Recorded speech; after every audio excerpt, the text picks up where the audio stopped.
মানুষ মারা গেলে খানা 40 করা যাবে কি? আপনারা কি বলেন? জোরে বলেন, আরো চিৎকার করে বলেন। হাদিসটা শুনে রাখেন, ইমাম বুখারী একটা অধ্যায় এনেছেন, আল মাইয়াতু ইউআযযিবু বিমানিহি। বলেন, আল মাইয়াতু ইউআযযিবু বিমানিহি। মুদ্দার কবরে শাস্তি শুরু হয় নিয়াহা দিয়ে। নিয়া হলো দুটি জিনিস। প্রথম নিয়াহার অর্থ হলো বিলাপ করে কাঁদা, চিৎকার করে কাঁদা। দ্বিতীয় নিয়া হলো মরা মানুষের জন্য 3 দিনা 40 আয়োজন করা। কিন্তু গরিবকে খাওয়ালে কোনো অসুবিধা নাই। নিজের বোন গরিব, ওর হাতে টাকা দিলে কোনো অসুবিধা। একটা মসজিদ বানিয়ে দিয়েছেন, ওই টাকা দিয়ে কোনো অসুবিধা নাই। একটা নদী খনন করে দিয়েছেন, কোনো অসুবিধা নাই।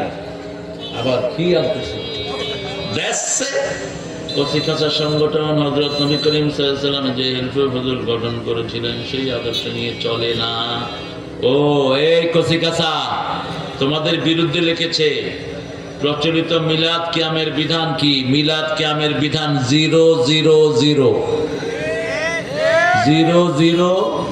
000। মিলাদ কিয়াম পাইছো কোথায় মিয়ারা? আল্লাহ বুঝার তৌফিক দান করুক। যারা এই আয়োজন করেছো তারা যদি বেনামাজি হও তোমাদের শাস্তি বেশি হবে। এই সব লোক তোমাদের বিরুদ্ধে বলবে যে আল্লাহ আমাদেরকে নামাজের জন্য ডেকে নিজেরা নামাজ পড়ে নেই, ধরেন এদেরকে। সেই জন্য তোমরা বেশি ফরজগার হবা। আল্লাহ তোমাদের সবাইকে ফরজগার বানিয়ে দেখ। সবে মেরাজ মিলাদুন নবী পালন করা কি জায়েজ? মেরাজ উপলক্ষে কোনো অনুষ্ঠানের কথা রাসূল বলেন নাই। তবে রাসূলের জন্ম দিবস, মৃত্যু দিবস এগুলো পালনের কোনো সিস্টেম ইসলামে নাই।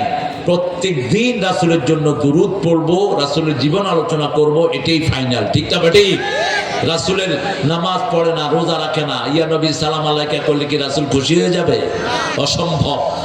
আপনি কিভাবে সালাম দিবেন সেটাও কোরআন শরীফের সূরা সাফফাতের শেষ আয়াতে আল্লাহ বলছেন। যেমন ইয়া নবী সালাম আলাইকা, এটা হাদিসের কোথাও নাই, বরং এটা অসম্মানজনক। ইয়া আইয়ুহান নবী বলেছেন আল্লাহ, ইয়া আইয়ুহার রাসূল বলেছেন। বলতে হবে ওয়াসালামুন আলাল মুরসালিন। বলেন ওয়াসালামুন আলাল মুরসালিন আলহামদুলিল্লাহি রাব্বিল। কোরআনের আয়াত তাবিজ বানিয়ে গলায় ঝুলালো কি জায়েজ? বলেন, জোরে বলেন। কোন তাবিজ গলায় ঝুলাতে পারবেন? রাসূলের কাছে 11 জন লোক আসলেন অথবা 9 জন ইসলাম কবুলের জন্য। 8 জনকে তিনি কালেমা পড়ালেন, একজনকে পড়ালেন না। তিনি বলেন আমার অপরাধ, বলছে তোমার গায়ে তাবিজ খুলে আসো। তাবিজ কবর যেন না ঝুলাই। সন্তান অসুস্থ হলে আপনি তাকে সূরা ফাতিহা পড়ে ফু দিবেন। রাসূল আরো বলছেন যারা তাবিজ ঝুলায় উকিলাইলেই তাকে তাবিজের উপর নির্ভর করে দেয়া হয়, তার রোগ আর ভালো হয় না। আর কোন ইমাম যদি তাবিজ দেয় তাহলে তার পিছনে সালাত আদায় হবে কি? আদায় হয়ে যাবে, কিন্তু ইমামের বেতন না বাড়ায়া ইমামের বিরুদ্ধে কথা বলো কেন?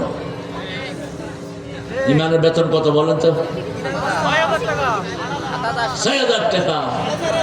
অটো চালক কত পায়? বাংলাদেশের যেগুলো দেশ চালাচ্ছে এগুলো যে আল্লাহ কি পিঠা পিটবে খাটাস গুলো। একটা ইমামের বেতন মিনিমাম 30,000 হওয়া উচিত। তবে ইমাম সাহেবেরা আপনার ফু দিয়ে পয়সা নেবেন। এক সাহাবী আবু সাইদ খুদরি এক ফু দিয়ে 30টা ছাগল নিছে। আপনি বলবেন ফু দুমো একটা, ছাগল দিবি একটা। ঠিক আছে না নাই? এটা বুখারী বর্ণনা। সেই ছাগল রাসূলের কাছে নিয়ে যাওয়া হলো, লম্বা হাদিস। রাসূল মুস্কি হেসে দিলেন, হে সাইদ তোরে কইছে কে এটা দিয়ে ফু দিলে লাভ হয়? সূরা ফাতিহা দিয়ে ফু দিলেন। কই ইয়া রাসূলুল্লাহ আমি চিন্তা করলাম যে দিয়ে রূহ ভালো হয়, সেটা দিয়ে শরীরও ভালো হবে। আল্লাহর হাবিব বলেন ছাগল তুইও খা আমারেও দে, তুইও খা আমারেও দে। আপনার যদি ফুতে কনফিডেন্স থাকে, এক ফু দিয়ে 10 লক্ষ টাকা নেন, হালাল। তবে গরিবের কাছে কিচ্ছু নিয়েন না, গরিবের কাছে কিছুই নিয়েন না। আপনি আপনার ফুয়ের উপর ভরসা রাখেন। কার নামে ফু দিবেন? বিনা হিসেবে জান্নাতে যেতে চান তো? চান তো? একটু হাত তুলে দেখান, আল্লাহ কবুল করেন। আরো চিৎকার করে বলি আমিন। হাতগুলো নামাই। রাসূল বলছেন 3টা কাজ যে করবে বিনা হিসেবে জান্নাতি। প্রথম কাজ লা ইয়াকুনা ইল্লাল্লাহ, আল্লাহ ছাড়া কারো নামে ফু দিতে পারবে দুই নাম্বার ওয়ালা ইয়াতাতাইয়ারুন, কুলক্ষণ সুলক্ষণে বিশ্বাস করবেন না। ডান হাত চুলকায়, কয় টাকা আসতেছে, কাউয়া ডাকে, কয় বিপদ আসতেছে, হাতের থেকে পানি পড়ে যায়, কয় মেয়েটা কুলক্ষণা। এরকম কুলক্ষণ সুলক্ষণের কোন জায়গা ইসলামে নাই। ওয়ালা ইয়াতাতাইয়ারুন, এগুলো শিরক। যখনই হাত থেকে কিছু পড়ে যাবে পড়বেন ইন্না লিল্লাহি ওয়া ইন্না ইলাইহি রাজিউন। আপনার কাপড় টান খেয়েছে, ইন্না লিল্লাহি। রাসূল বলেছেন স্যান্ডেল ছিনার যন্ত্রণায় কেউ যদি ইন্না লিল্লাহ পড়ে, আল্লাহ তার জীবনের সবগুলো গুনাহ মাফ করে দেয়।